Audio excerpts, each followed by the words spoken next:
Yan. Magluto po ulit tayo ngayon ng another recipe. Kanina po kasing tanghali, may nagbigay sa amin ng minced beef. Dahil bagyo ngayon, so yung restaurant po hindi nila maluluto. So ipinamigay po nila. So, bari may natira kaming, nagtira talaga ako ng konting beef para sa soup. Mayroon kasi po kaming taupo. So, may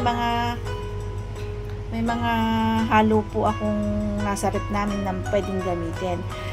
Ito po, itong beef, itong onion, itong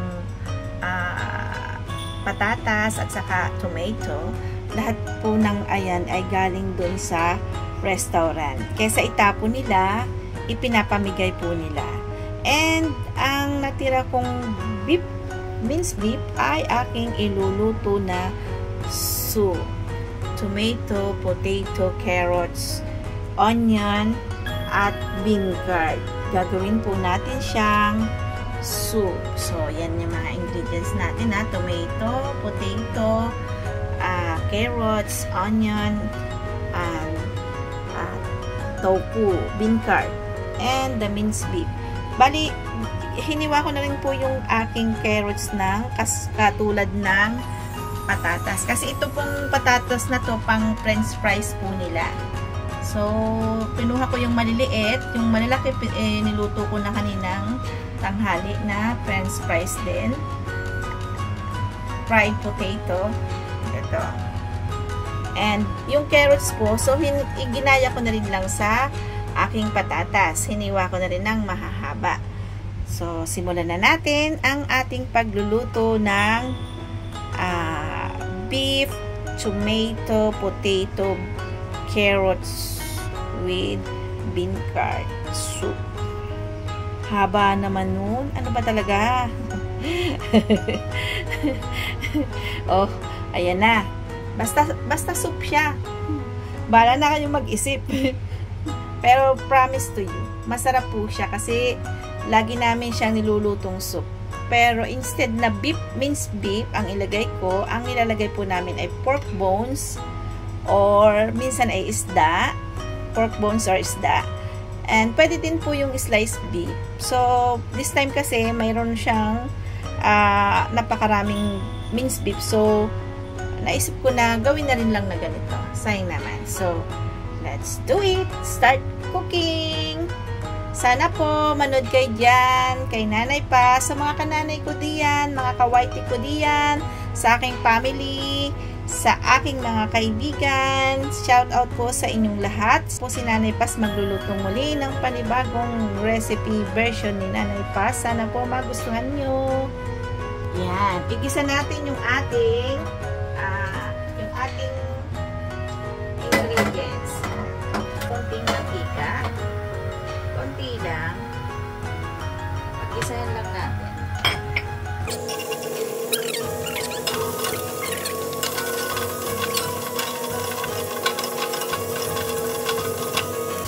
Lagay natin yung ating tomato.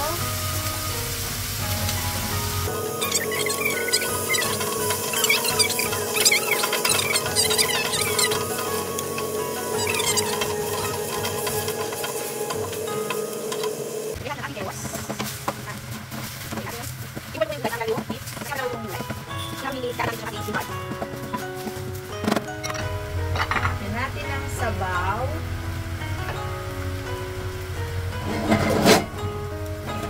Lagyan natin ang sabaw. Yan. Lahat ko na. Takpan natin. Hintayin natin kumulo. Ayan. Kumukulo na po siya. Checking. Ayan. Kumukulo na siya. Tingnan natin. So, ilagay na natin ang ating patatas. Patatas yan. Diba? Diba? Wala ka nang nakitang sabaw. But promise to you, masarap yan. Yung patatas po, may balat siya kasi nga pang french fries ng restaurant. So, hindi ko na siya pwedeng balatan. So, sinama ko na siya. Anyway, malinis naman. Ayan. Pakuluin po ulit natin. Ayan. Buksan na po ulit natin. 1 hour, ano na siya? Boiling.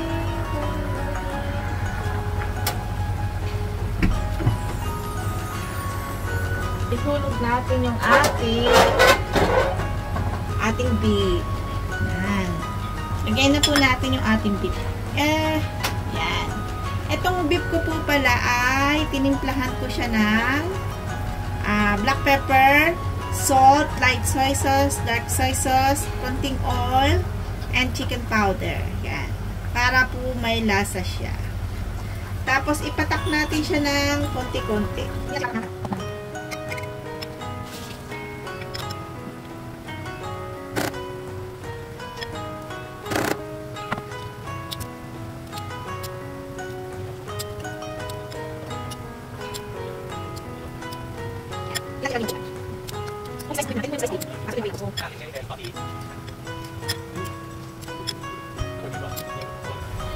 Yan.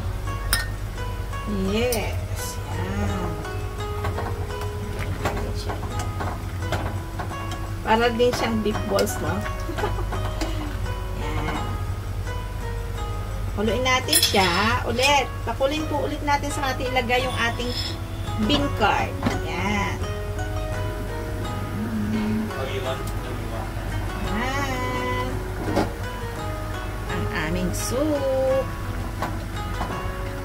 Ang aming beef soup na may bean curd. Yan. May salamin na nga si nanay. Sumasala pa yung sandok. Ay, nanay. Ang nanay.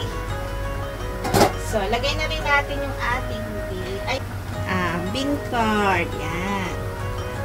Bean curd natin.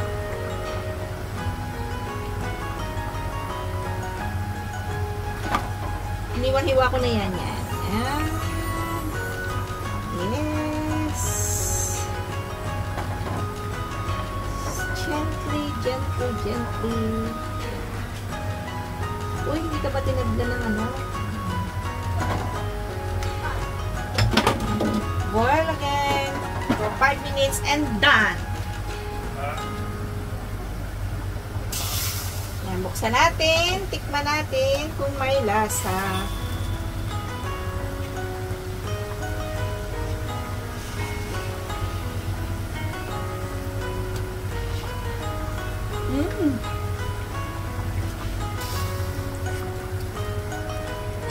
Konti pang asin.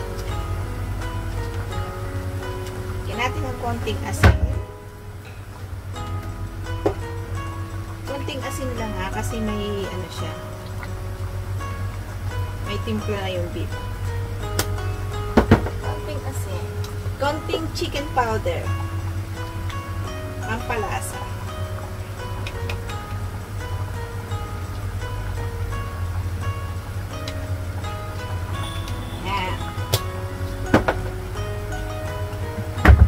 And believe me, lagyan nyo ng celery, mas masarap. Wala lang po kasi kaming celery. Yummy, yummy! On my tummy. Yummy, yummy, yummy on my tummy. Yan.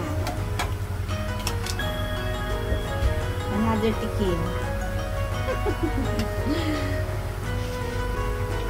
Sarap ng soup ni nanay.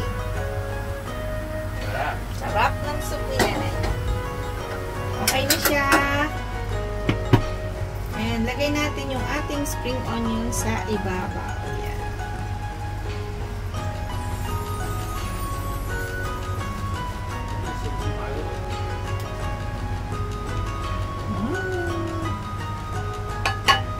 Ang luto ni Nanay Paz na soup.